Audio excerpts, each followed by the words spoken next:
Di sebuah desa kecil di Palembang, seorang pengemudi angkot bernama Rahmat mulai menyadari ada yang aneh dengan bahan bakar yang ia gunakan. Setiap kali ia mengisi BBM di SPBU langganannya, mesin kendaraannya terasa lebih cepat panas dan konsumsi bahan bakar meningkat drastis.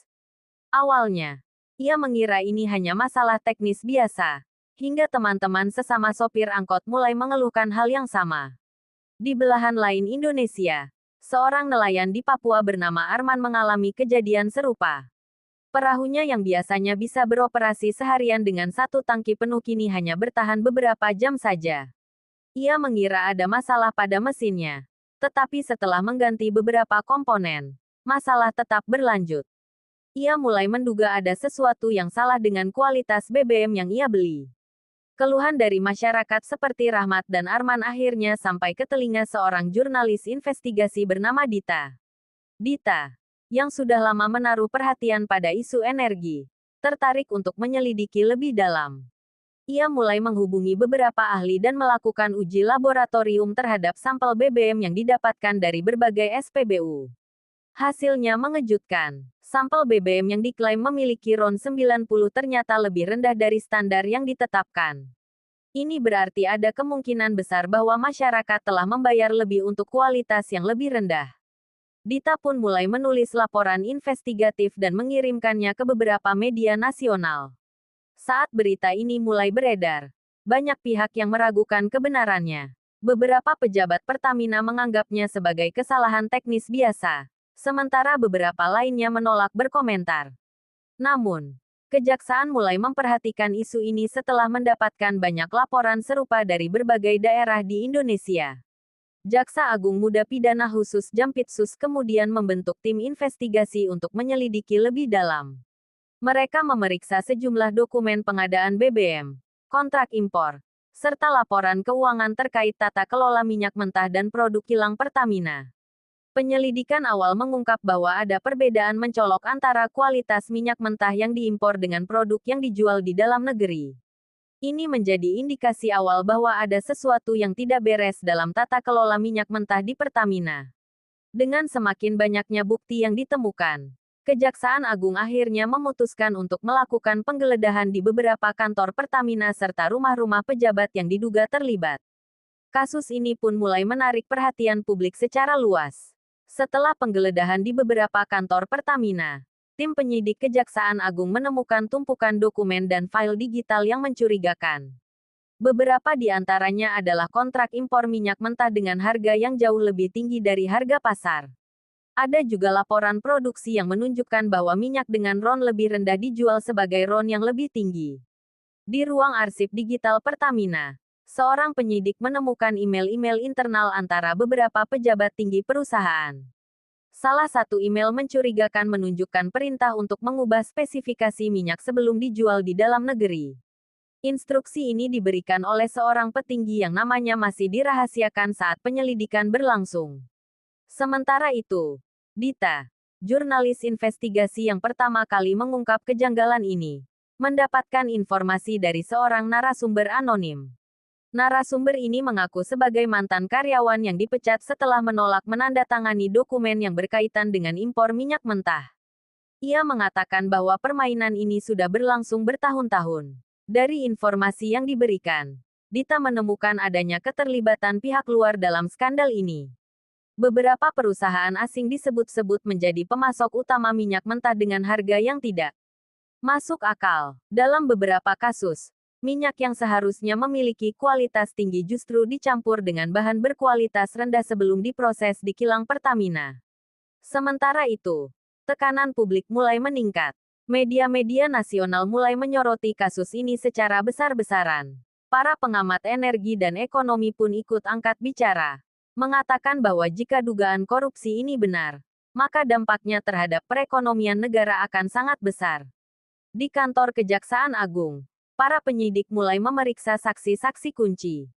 Salah satu saksi yang diperiksa adalah mantan pejabat tinggi Pertamina yang baru saja pensiun. Dalam keterangannya, ia mengakui bahwa ada banyak keputusan yang diambil di luar prosedur resmi. Tetapi ia berdalih bahwa semua itu dilakukan demi efisiensi. Namun, kejaksaan tidak mudah percaya. Mereka mulai menelusuri aliran dana dari proyek-proyek yang terkait dengan impor dan distribusi minyak mentah.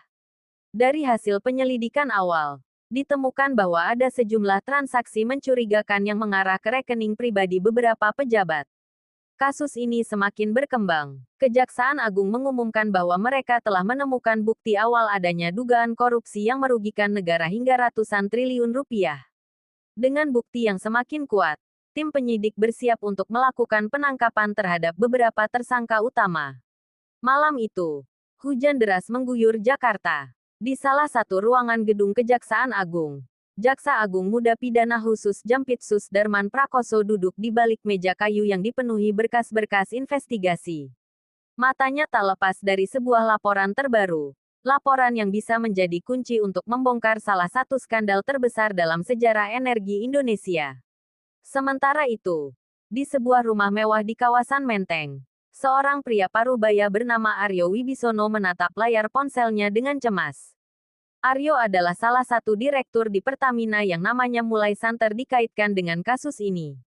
Beberapa rekannya sudah mulai menghilang dari radar. Ada yang melarikan diri ke luar negeri. Ada pula yang mendadak bungkam. Aryo sadar, waktunya mungkin tidak lama lagi. Di sudut lain kota, Dita duduk di kedai kopi dengan laptop terbuka di depannya. Sebuah email baru masuk ke kotaknya dari seorang pengirim anonim. Subjeknya hanya satu kata. Bukti.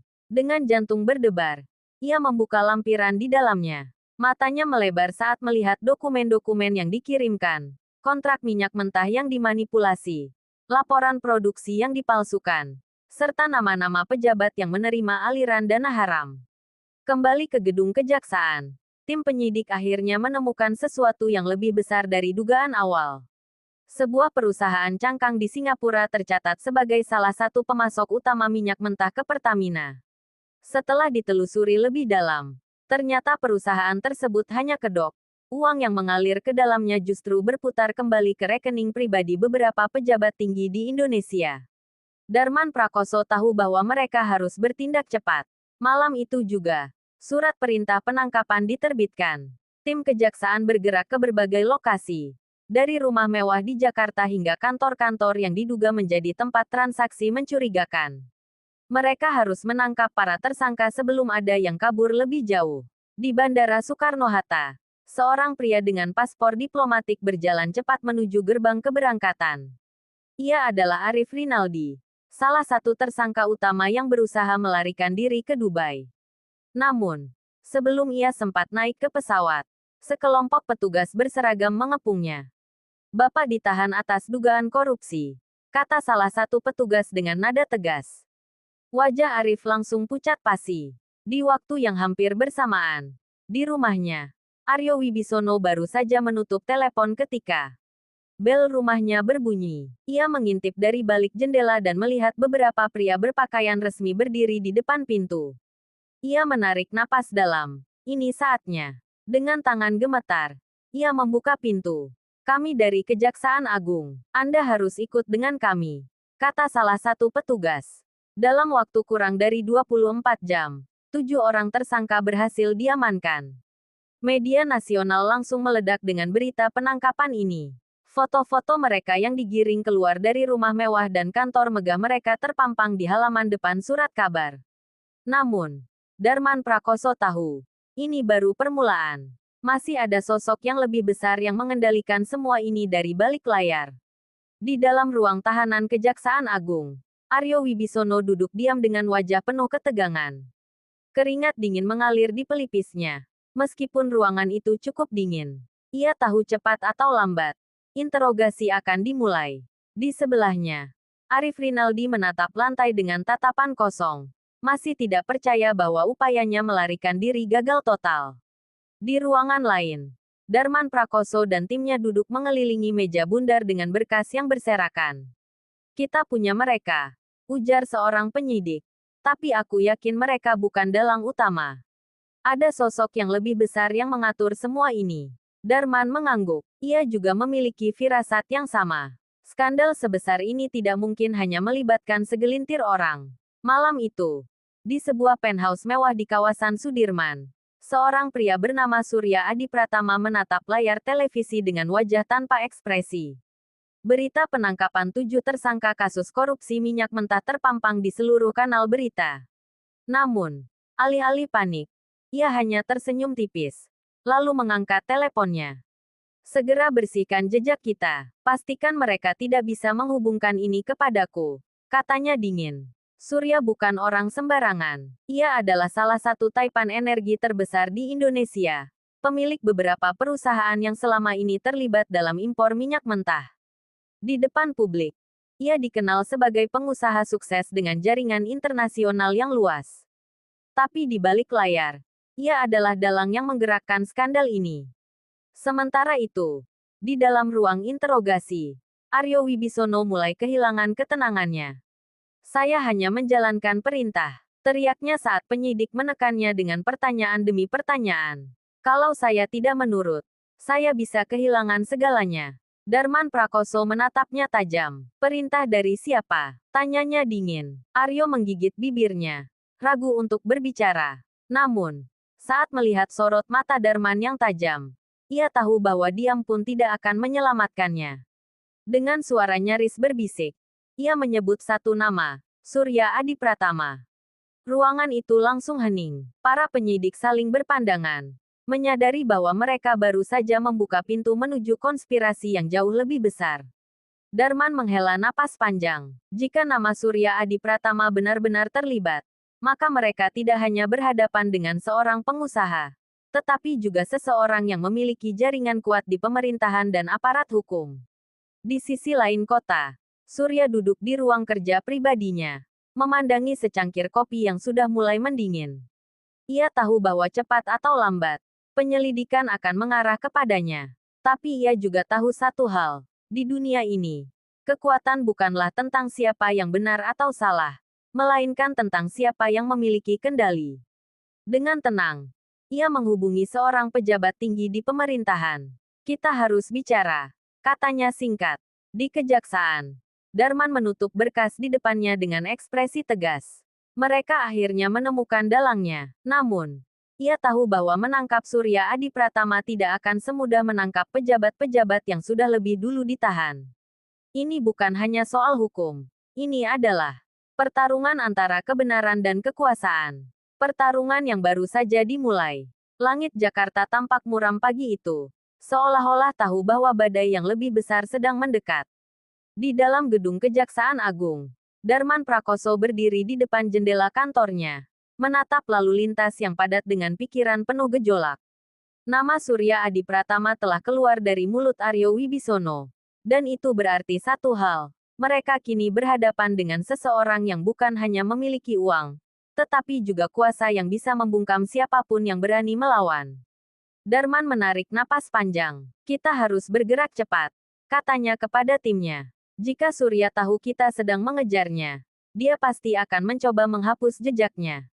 Sementara itu, di sebuah kantor rahasia di pusat kota, Surya duduk di kursi kulit hitamnya dengan ekspresi yang tak terbaca.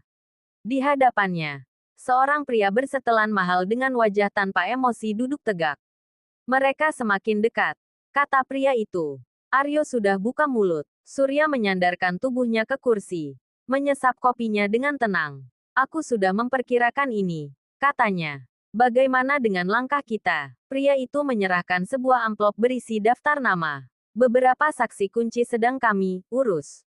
Mereka tidak akan bisa bersaksi.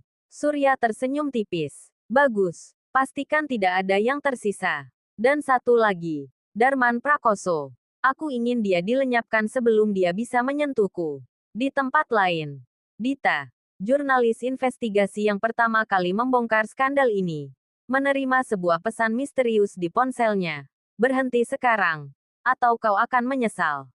Jari-jarinya gemetar saat membaca pesan itu. Ia tahu bahwa semakin jauh ia menggali, semakin besar bahaya yang mengintainya. Namun, ketakutan itu tidak menghentikannya. Malam itu juga, ia bertemu dengan seorang informan baru, mantan pegawai di salah satu perusahaan milik Surya yang kini ketakutan akan nyawanya sendiri. Saya punya bukti transfer, rekaman percakapan, dan dokumen yang membuktikan semuanya, kata pria itu dengan suara bergetar. Tapi kita harus hati-hati. Orang-orang Surya bisa berada di mana saja. Dita menelan ludah. Seberapa besar pengaruhnya? Tanyanya. Pria itu menatapnya dalam-dalam. Surya bukan hanya mengendalikan bisnis minyak. Dia punya jaringan di pemerintahan, kepolisian, bahkan militer. Kalau kau menantangnya, kau sedang menantang orang yang bisa membuatmu menghilang dalam semalam. Di kejaksaan, Darman menerima laporan bahwa 2 saksi kunci yang seharusnya bersaksi besok pagi ditemukan tewas di apartemen mereka. 1. Bunuh diri. 1 lagi, kecelakaan. Ia mengepalkan tangannya. Ia tahu ini bukan kebetulan. Ini peringatan. Darman memandang keluar jendela, merasakan bayang-bayang kegelapan yang kini mengelilinginya. Ini bukan lagi sekadar kasus korupsi. Ini adalah permainan hidup dan mati. Dan di dalam permainan ini, hanya ada 2 pilihan, menang atau mat. Dini hari yang sunyi, suara hujan mengguyur jalanan Jakarta. Lampu-lampu jalan yang temaram memantulkan genangan air, seolah menangisi sesuatu yang lebih gelap dari malam itu sendiri. Di dalam mobilnya, Darman Prakoso duduk diam, matanya menatap kosong ke jalanan yang basah. Ia baru saja menerima kabar kematian 2 saksi kunci. 1 lompat dari apartemennya. Yang 1 lagi, kecelakaan, saat mobilnya tergelincir di jalan yang seharusnya aman. Darman tahu ini bukan kebetulan. Ini eksekusi. Surya Adi Pratama sedang membersihkan jejaknya. Teleponnya bergetar. Sebuah pesan masuk dari nomor tak dikenal. Berhenti sekarang. Atau keluargamu jadi berikutnya. Darman mengepalkan tangannya. Kemarahannya hampir meluap. Tetapi ia menahan diri. Ini bukan hanya tentang dirinya lagi. Ini tentang negara. Tentang keadilan yang dicabik-cabik oleh orang-orang seperti Surya. Jika ia menyerah sekarang, maka semua yang telah ia perjuangkan sia-sia. Di tempat lain, Dita duduk di sudut kamar hotel murah. Laptopnya menyala dengan layar penuh dokumen-dokumen rahasia yang dikirimkan oleh informannya. Tangannya gemetar saat membaca 1 nama yang muncul berulang kali di transaksi gelap, SA. Surya Adi Pratama. Bisiknya pelan. Tapi ada sesuatu yang lebih mengerikan. Beberapa dokumen itu bukan hanya menunjukkan transaksi minyak ilegal. Ada daftar nama, pejabat tinggi, jenderal, bahkan menteri, yang menerima aliran uang dari skema ini. Jika ini benar, maka Surya bukan hanya mafia minyak. Ia adalah dalang dari sindikat yang lebih besar, jaringan yang mencengkeram negara dari dalam. Dita menyadari bahwa nyawanya benar-benar